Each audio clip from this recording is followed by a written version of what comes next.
I'm Dr. Brad Hafford, and I study money. I've never had much of it, so I decided I'd try to figure out what it is and how it started by tracing it as far back in time as I could. Welcome to the second episode in my series, Money Talks, where I try to condense much of what I've learned into short, hopefully pithy lectures. I'm an archaeologist and an economic anthropologist, so I don't study economics in the modern sense. Instead, my dissertation was on merchants in the Bronze Age Eastern Mediterranean, and in particular, what items they used in their day-to-day business and left behind for archaeologists to find. This includes any material items that might have served as currency. Now, last time, I did my best to show that money is an abstract concept, and as such, it doesn't really exist. This time, I'll try to show more about the things that do exist, the physical representations of the abstract concept, typically known as currency. Not only does currency exist, but it is very old indeed, much older than most people think. When searching for something in the distant past, it's essential to define it first. How can you look for, say, the first bank in history if you haven't really stated just what a bank is? Like money, a bank is both physical and abstract. It is both a thing and an activity or a group of services. We can point to a bank building today. It's probably the one that says bank in big letters. And we can describe the likely contents of that building. Maybe counters with windows and those little pins on chains, a bunch of rather serious people all lined up, and probably a vault with a bloody great door on it. But is that it? Is that bank? And would an ancient bank look the same? Well, the word bank comes from Old Italian, banca, and that just means bench. In Greek, it's trapeza, and that basically means table. But any old bench or table does not a bank make.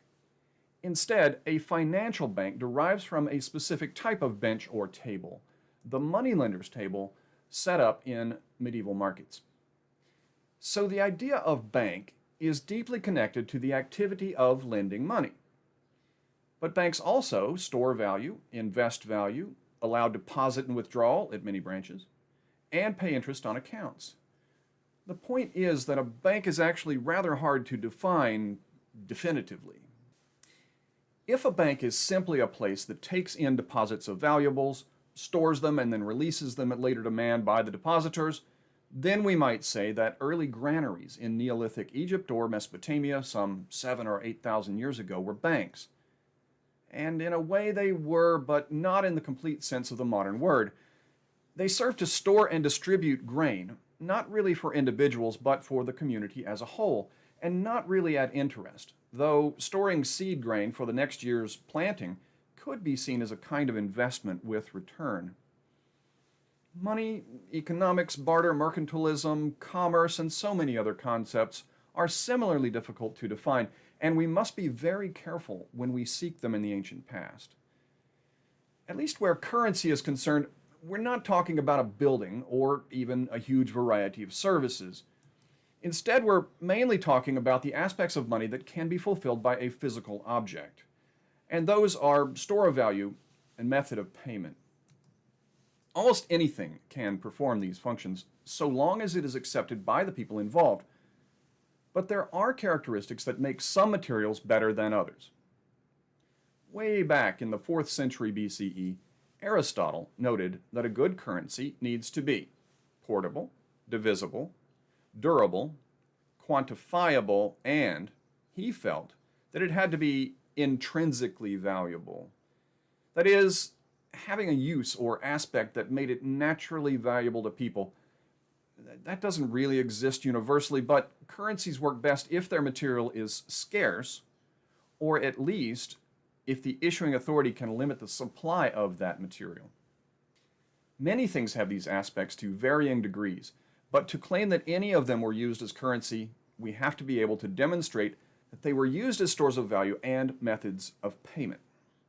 But how do you demonstrate activities among people who are long gone? We can compare similar behaviors of more recent, well-documented people, but that introduces a lot of modern bias. It's better, then, to use the ancient people's own words, wherever possible, and this is why ancient texts are so important. Nevertheless, ancient people held their own biases, and they didn't write down everything that went on in their culture. In fact, the more common something was, the less likely it was to be written down, because everybody already knew it at that time. And what about cultures who don't have written records? Our only options for them are to compare to later peoples and to look closely at the physical items we suspect were used as currency and are found in the archaeological record to see how frequent they were, how similar to each other, and exactly where and with what other objects they are found. In fact, a huge variety of materials, from cocoa beans to boar's tusks to woodpecker scalps, have been used as currency in human history. Because some represented a kind of spiritual value and were exchanged only in ceremonies rather than what we might call commerce, there have been many arguments about whether they were really money. This again shows that we must take care in assigning a usage without closely examining all of the evidence. Cowrie shells have been clearly documented as used in exchange, both as a store of value and a method of payment in Africa by the 13th century and in China long before that. In fact, the Latin name for one type of cowrie is monetaria moneta. Cowries are portable and durable. They aren't really divisible, but they're typically small enough that this isn't really a problem. They're easy to count, so they're quantifiable, though they aren't really uniform, and so valuing the differences might be a touch difficult.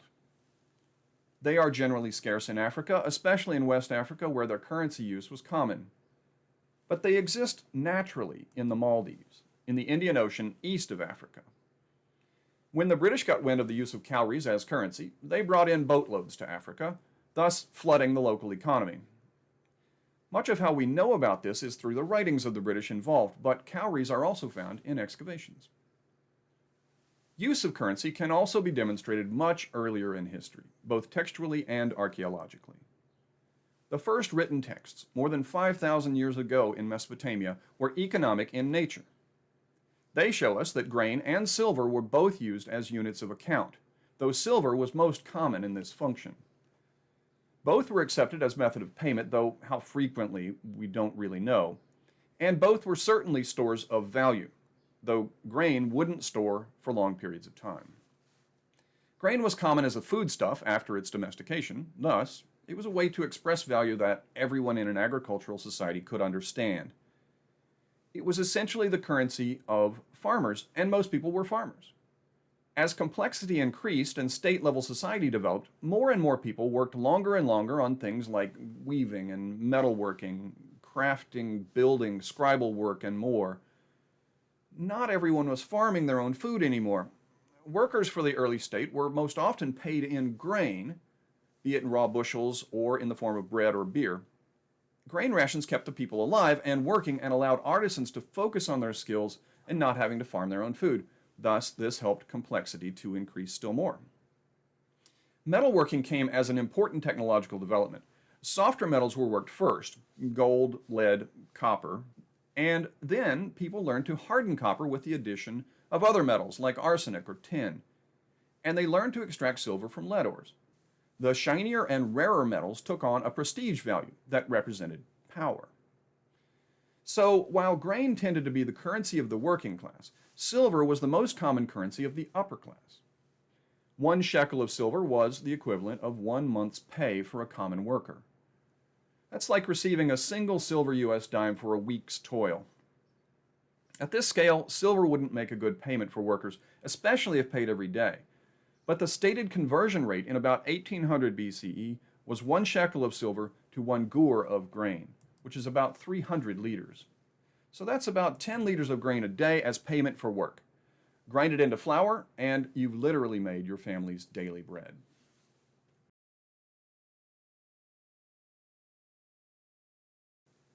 Grain was also the basis of the system of weights used to evaluate precious metals. And the very idea of a system of weights may have developed hand in hand with expanding work and trade in metals.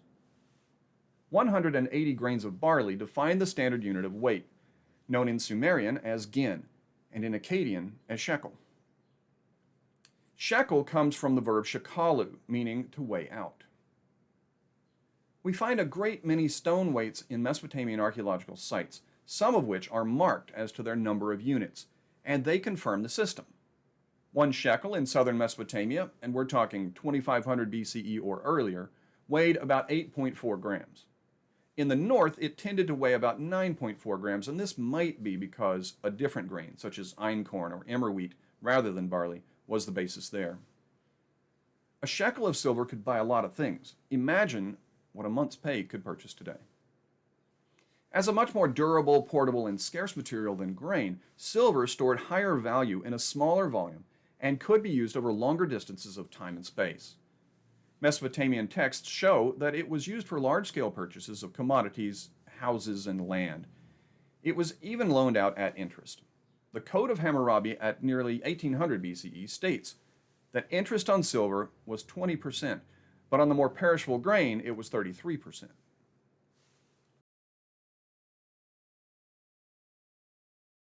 So, is this money?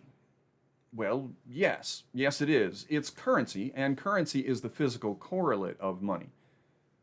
Both grain and silver are shown in the cuneiform texts unequivocally by 2100 BCE to be used as a unit of account, as a store of value, and as a method of payment. In fact, many economic texts record sales or loans, and we even find balanced account sheets. Earlier texts are less clear on all monetary aspects, but even the earliest are economic, indicating trade in various commodities or payment to various workers, and they tend to assess value in silver or grain. Silver hoards buried in pots beneath the floors of houses are known at least by 2500 BCE, again demonstrating the store of value aspect. People protected their valuables by burying them.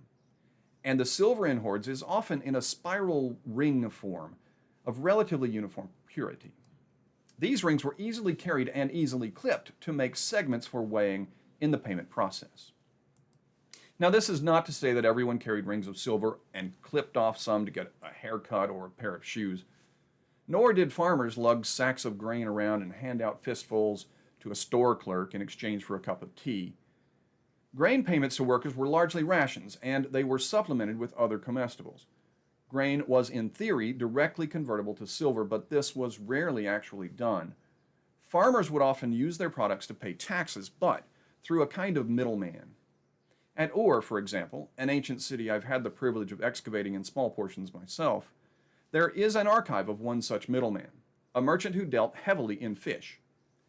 This man paid the rents and taxes on swamplands in silver, and the fishermen on those lands brought him masses of fish that he sold for silver to large-scale buyers. Currencies almost certainly go even farther back in time. But the farther back we go, the less evidence we have. It's very difficult to confirm money before writing, since we need the evidence of usage. And prehistoric archaeological sites often have too little in the way of contextual data to make an ironclad assessment of usage.